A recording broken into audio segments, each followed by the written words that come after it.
larger theme discussions as opposed to digging down on and I'm sure that I haven't heard the full discussion. I'm sure there is some conversation about him being in Tampa Bay and throwing for 41 touchdown passes last year and all these different things that Baker has done since leaving Cleveland.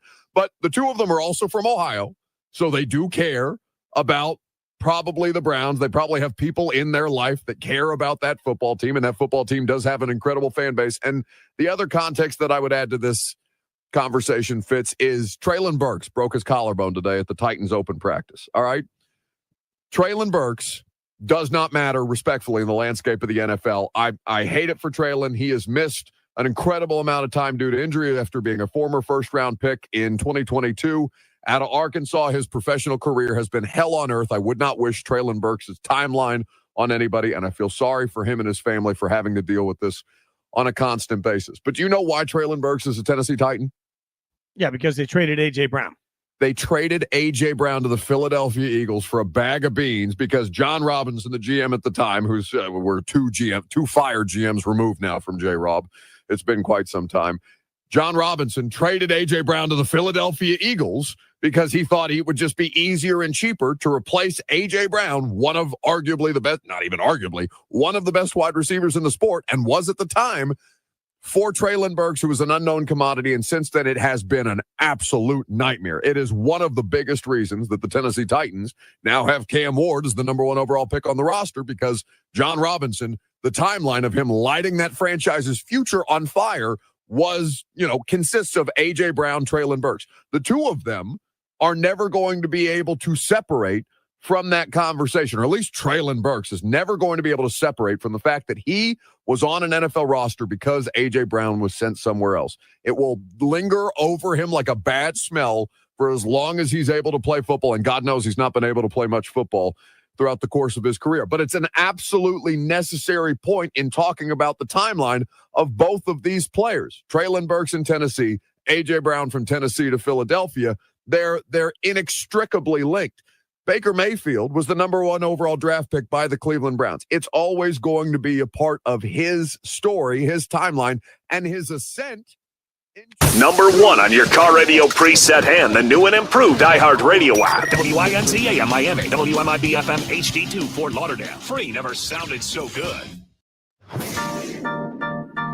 1-1. He might have hit one out of the ballpark there. Out to right and deep. Second deck. He squared the bunt 2 pitches ago. And Kyle Stowers rips number 16 into the seats. Tied at 1, bottom 2. Miami Marlins baseball is on deck. Pitch to Connor Norby. He drills out to right center and deep. Frelick back. Track wall. It is gone. Connor Norby. He's getting right. 1-1 pitch. That one hammered out to left center field and deep. Martian Rojas back. They're looking up, and it's gone. Wag attack. A 2-run homer. Marlins on deck. Brought to you by ADT, the official smart security partner of the Miami Marlins, and Norwegian Cruise Line. Experience more at sea. Let's head out to the ballpark. Here's your host, Steven Strong. All right, excellent job, Ahmed. Welcome. We're live here from American Family Field in Milwaukee, Wisconsin. You're listening to Miami Marlins baseball on the radio. It's Fox Sports 940 Miami, game 103 of 162. Are you starting to believe, or do you want to see it through? The Marlins have won 19 of their last 27 games, and suddenly they are 5 games back of the third and final spot in that National League wild card. Miami just took down the hottest team in baseball yesterday, 5-1 in front of 41,000. With 59 games to play, the Marlins are right on track to playing meaningful September baseball. We're pumped to bring you game 2 of this 3-game set between the 61-42 Milwaukee Brewers and your now 49-53 Miami Marlins, 4 games under 500. Jansen Junk, who appeared in 7 games career-wise with the Brewers in 23 and 24. He will toe the rubber against his former team today. He'll make his 7th start of the season. The southpaw, Jose Quintana, 36-year-old left-hander, takes the ball for the 15th time this season.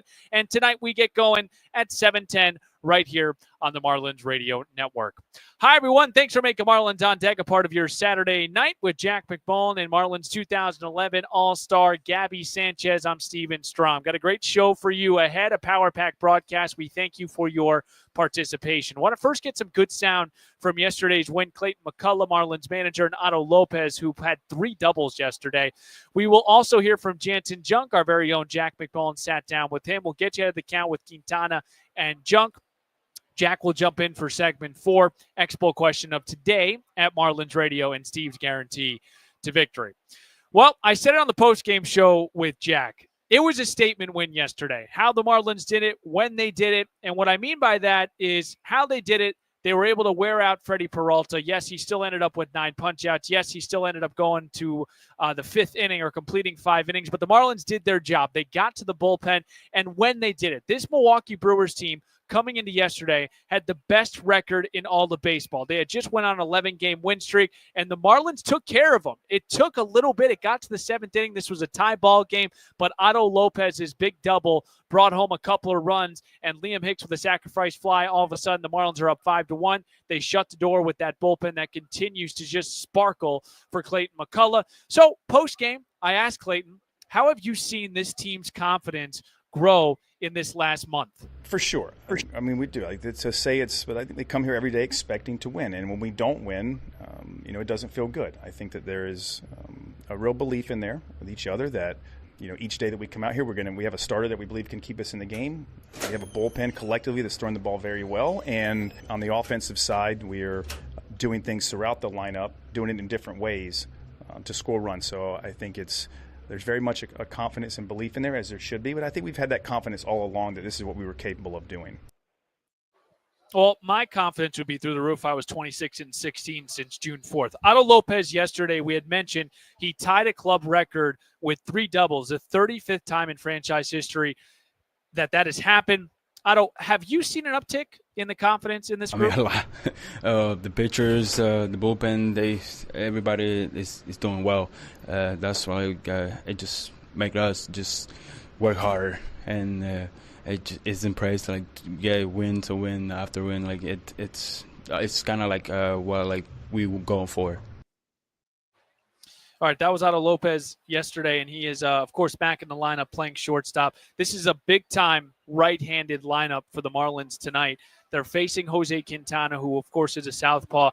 8 right-handers in the lineup. The lone southpaw, Kyle Stowers, of course, rightfully so. Kyle Stowers tonight will bat in that 6th hole and play left field for the Marlins. So an opportunity here for a series win on this Saturday afternoon. Jansen Junk, again, going opposite Jose Quintana. We'll hear from Jansen Junk next. Jack McMullen talks about what is key for him and what he's trying to improve after a little bit of a bump in the road last Sunday against the Royals.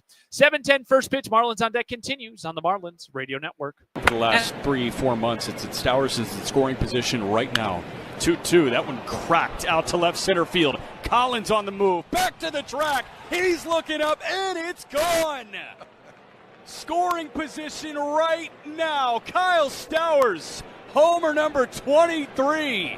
And he silences this capacity crowd in Milwaukee. 1-0 Fish in the top of the 3rd. Bases loaded, 1 away, 3-1.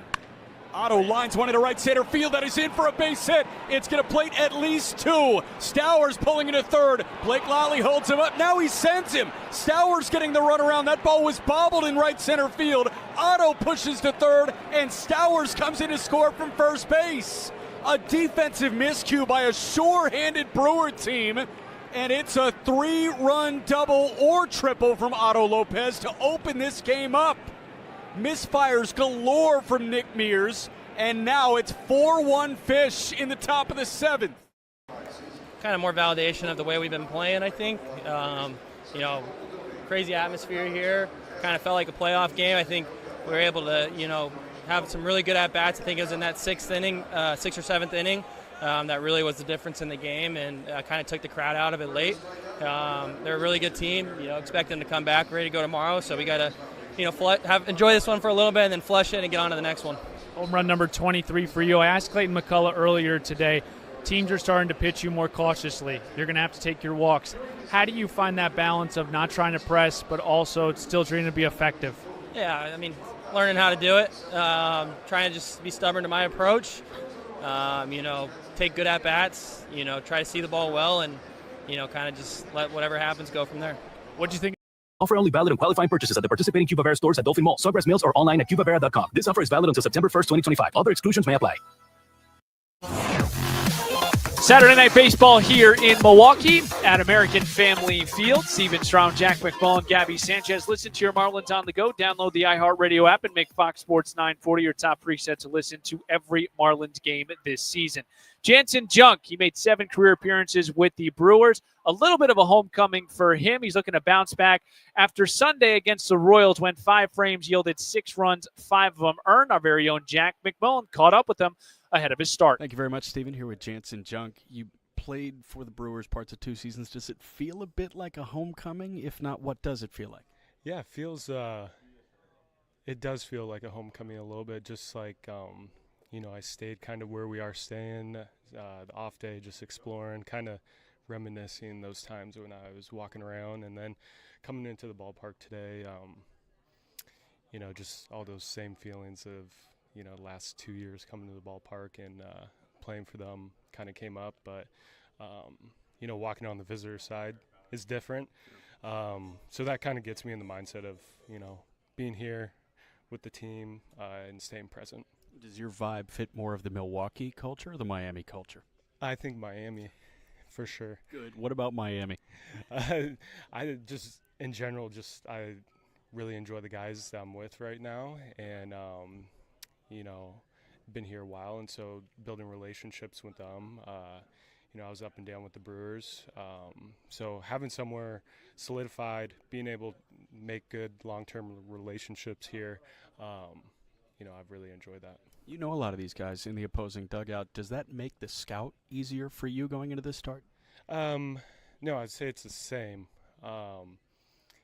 Yes, I played with him, but I wasn't never diving in deep, looking at the hitters specifically. So it does, I would say it makes it a little bit more familiar. I'm able to remember things a little bit more just based off, I know this guy, so I know that now I see tendencies and stuff like that. So it helps me remember better.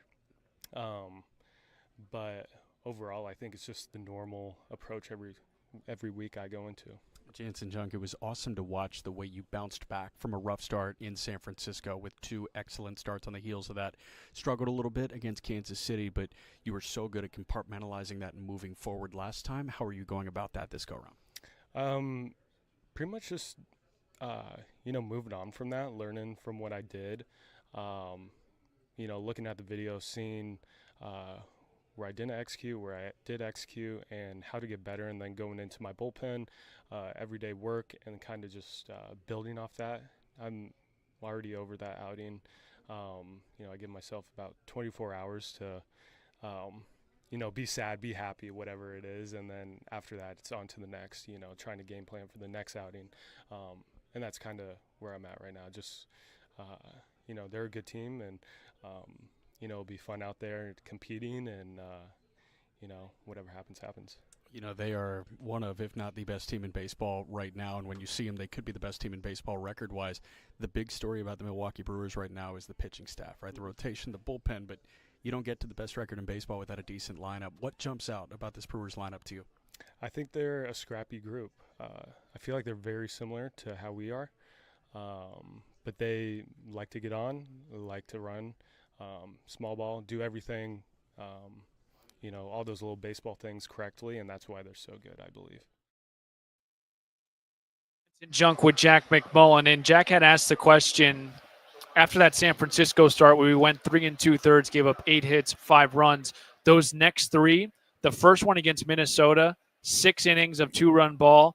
The next one in Cincinnati, 6 innings of 1-run ball. And then in Baltimore, 7 shutouts. So the ability for Jansen Junk, who doesn't have a ton of starts or a ton of appearances under his belt, for him to show that he has that ability to bounce back and not let things spiral, you have to feel good about going into this afternoon or tonight here in Milwaukee after what we saw on Sunday against Kansas City.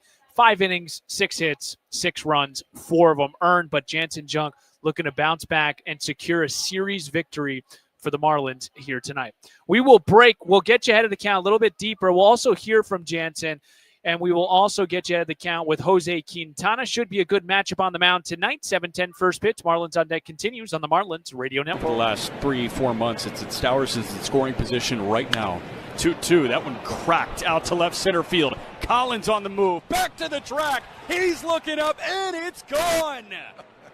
Scoring position right now. Kyle Stowers, homer number 23. And he silences this capacity crowd in Milwaukee. 1-0 Fish in the top of the third. Bases loaded, 1 away, 3-1. Otto lines one into right center field. That is in for a base hit. It's going to plate at least 2. Stowers pulling into third. Blake Lally holds him up. Now he sends him. Stowers getting the run around. That ball was bobbled in right center field. Otto pushes to third, and Stowers comes in to score from first base. A defensive miscue by a sure-handed Brewer team, and it's a 3-run double or triple from Otto Lopez to open this game up. Misfires galore from Nick Mears, and now it's 4-1 Fish in the top of the 7th. Kind of more validation of the way we've been playing, I think. Crazy atmosphere here. Kind of felt like a playoff game. I think we were able to, have some really good at-bats. I think it was in that 6th inning, 6th or 7th inning. That really was the difference in the game, and kind of took the crowd out of it late. They're a really good team. Expect them to come back, ready to go tomorrow. So we got to enjoy this one for a little bit and then flush it and get on to the next one. Home run number 23 for you. I asked Clayton McCullough earlier today, teams are starting to pitch you more cautiously. You're going to have to take your walks. How do you find that balance of not trying to press but also still trying to be effective? Yeah, learning how to do it, trying to just be stubborn to my approach, take good at-bats, try to see the ball well, and, kind of just let whatever happens go from there. What do you think of the at-bat quality, especially wearing out Freddie Peralta today? Oh, I thought as a team it was really, really. The insurance company and affiliates, Northbrook, Illinois. Hey, this is Xavier Edwards here, and you're listening to Marlins on Deck with Steven Strom on the Marlins Radio Network. Well, thank you, Xavier Edwards. Steven Strom here ushering you to first pitch, 7:10, Game 2, middle game, Marlins and the Brewers. Marlins took Game 1 yesterday. Dare I say emphatically, 5-1 victory. Jack McMullen, Gabby Sanchez. They have your call. Jack will join me in the next segment. Let's get you ahead of the count. We'll start here with Jansen Junk, 29-year-old right-hander who's back in Milwaukee. He pitched 7 games for the Brewers in 2013 and in 2014. Those are combined, so across those 2 years, appeared in 7 games. He pitched 5 times right here at American Family Field, but he's found a home in Miami, 4-2, a 3.09 ERA, 55 1/3 innings pitched this season, 6 starts, 5 appearances from the bullpen. He had thrown 15 consecutive frames without allowing a run before last Sunday's 4th inning against the Royals. He went 5 frames, yielded 6 runs, 5 of them earned on 6 hits, 47 of his 69 pitches for strikes, but only generated 3 whiffs. Jansen Junk, what did happen in that 4th, in that 5th inning? They were taking early swings. I think it was 4 first pitch base hits or, they were attacking. I got to be better at realizing that. I think it was just a lot of fastballs that just missed too much of the plate during that 4th inning. That was pretty much the bulk of it that did the damage. 5th inning, same thing. I thought we made a better adjustment, but, sometimes, it's baseball, with the air, the bunt over, from there it's kind of just grinding through it, trying to get 3 outs. And, unfortunately, 3-run score there and, yeah. All right, that was Jansen Junk, and he will go opposite Jose Quintana, 36-year-old southpaw from Colombia, makes his 15th start of the season. He's in season 1 with Milwaukee, signed a 1-year, $4 million deal, 7-3, a 3.49 ERA over 77 1/3 innings pitch. He beat the Dodgers on Sunday, 6 innings, 4 runs, but for Quintana, the splits are the following. First 8 starts, 2.66 ERA. Last 6, 4.59 ERA, 17 earned over 33 1/3 in those last 6. He'll feature a sinker, a changeup, a curveball, a 4-seamer, and a slurve. 4 career starts against Miami. Good numbers here. 3-1, a 2.42 ERA over 26 innings pitched. Jose Quintana, Jansen Junk. They will feature our matchup on the mound here tonight at 7:10. We'll break. We'll get Jack McMullen on. Got a plethora of storylines to talk about as the Marlins are looking to take this series here tonight at American Family Field. We're back in 2 minutes on the Marlins Radio Network. ADT. And Stowers hits one well out to left center field. Merrill back on the track at the wall. He's looking up, and it's gone. That thing just kept on going. Kyle Stowers out to left center field. Fish on the board. They cut the deficit in half. Homer number 22 on the year, and it's 2-1 Padres in the bottom of the fourth. To a righty is perfect. First pitch to Augustine, little dribbler, third baseman Machado charges. He's got it on the bare hand. He fires to first, and it's up the right field line. Otto around third. He's getting the windmill home, and he will score. Augustine legs out an infield single. Machado got greedy. He tried to make a top 10 play. It results in Lopez scoring from first. Smarslock, actually, the first base coach earlier today. Stowers golfs one into right center field. That's on a line. That is in for a base hit, and it's going to two-hop the wall. They're going to windmill Augustine home. Relay throw coming home is up the third base line. It's an RBI double as Stowers pushes to third on the throw. Been caught once. A one.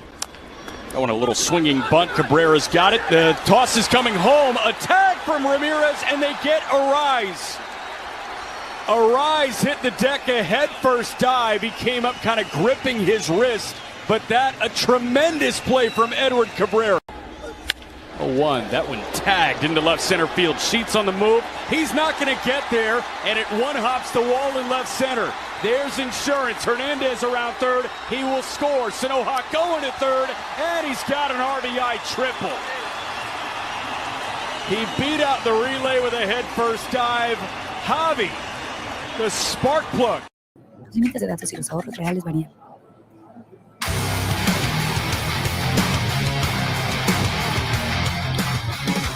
Steven Strom, Jack McMullen, Gabby Sanchez. If we can get that rejoin here, Ahmed, you can play it whenever, because I do want to get this sound of Cal Quantrill yesterday after the victory. So let's play that here if you have it, Ahmed. If you don't, just tell me. Post-Rocky series, not a negative one, just a reminder that, no one's good enough just to kind of throw the ball out there and see what happens. We need to show up and we need to play quality baseball. And, we would prefer that we do it as a team and a group, but you got to find a way to do it regardless.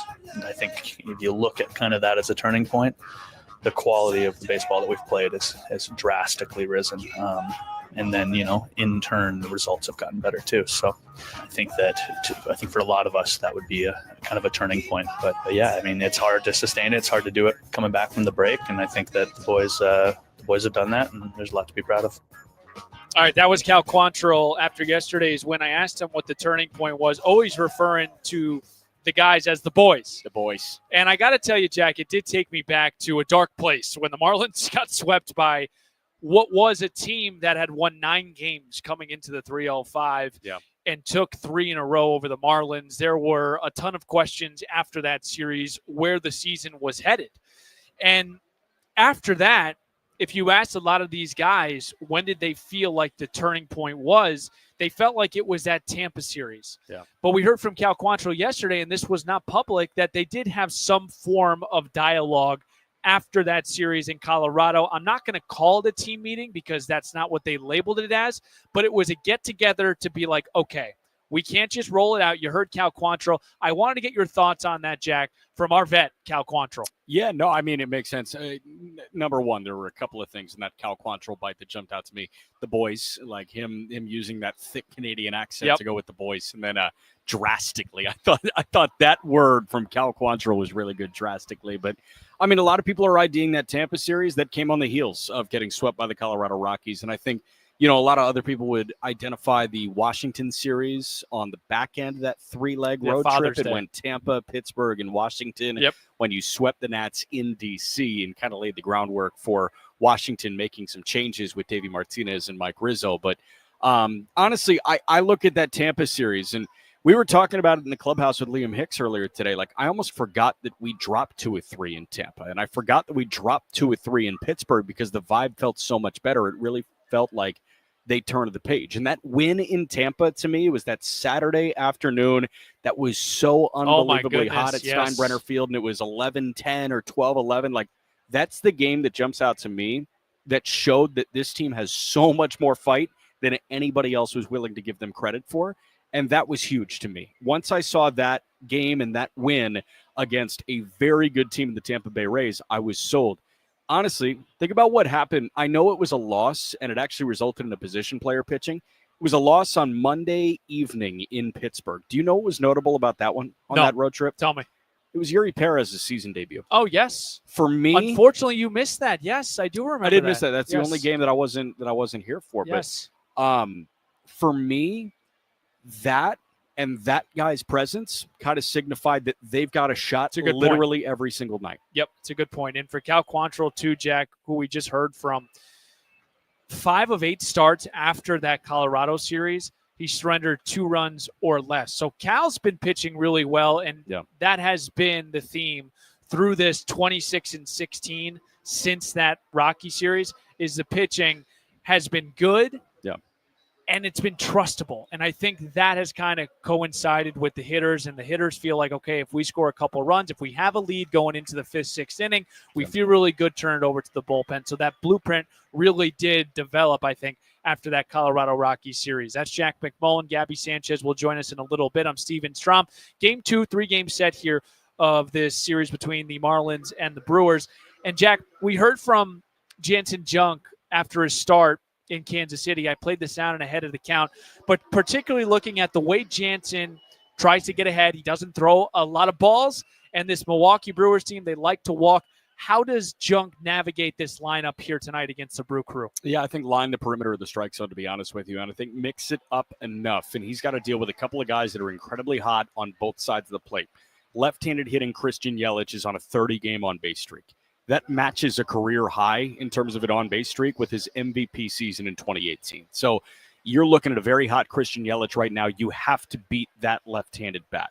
Then you take on a right-handed bat in Jackson Chourio, who's on an 18-game hitting streak right now. And we've talked about it. Chourio is blossoming into a young superstar in front of our very eyes. He has been amazing against the Miami Marlins in his 4 games so far this year. So I look at Yelich and I look at Chourio. Be really careful there, but you better pound the strike zone.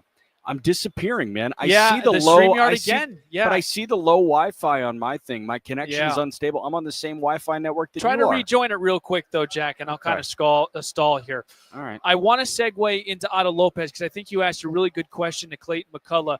In 45 games since June 1st, Otto Lopez is 5th amongst NL hitters with 36 RBIs. It feels like every time this guy gets into a big spot, Otto Lopez is prevailing. He had 3 doubles yesterday, 35th time in franchise history that has ever happened. You asked Clayton McCullough, is it a skill? Is it happenstance? What did Clayton tell you as far as Otto Lopez and the RBIs are concerned? Yeah, I kind of framed it as, I know they're a hot button topic right now in baseball. RBIs are weird. Like, there's a lot of the kind of new school analytically focused crowd that will say RBIs don't really matter because it's externally dependent. It's a situational stat. You have to have guys at second and third to drive in runs, and some of the best power bats in baseball won't be driving in runs if nobody's on base for them. Well, it does feel like Otto has the situational awareness and the situational execution to make RBIs matter. And Clayton kind of echoed that. He said, it just seems like his heart rate is slowed down a little bit in those situations now. Instead of,